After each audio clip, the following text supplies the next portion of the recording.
This is the picture of Messier 10 in Comet.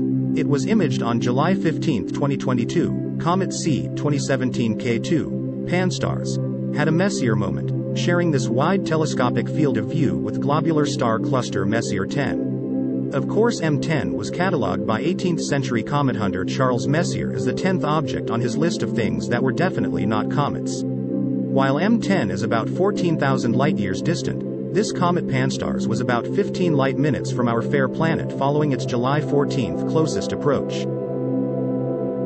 Its greenish coma and dust tail entertaining 21st century comet watchers, C 2017 K2 is expected to remain a fine telescopic comet in northern summer skies. On a maiden voyage from our solar system's remote Oort cloud, this comet Pan-STARRS was discovered in May 2017 when it was beyond the orbit of Saturn.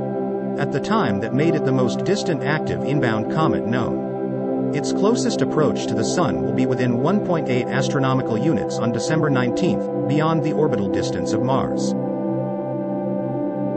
For daily video updates, subscribe to Only Facts.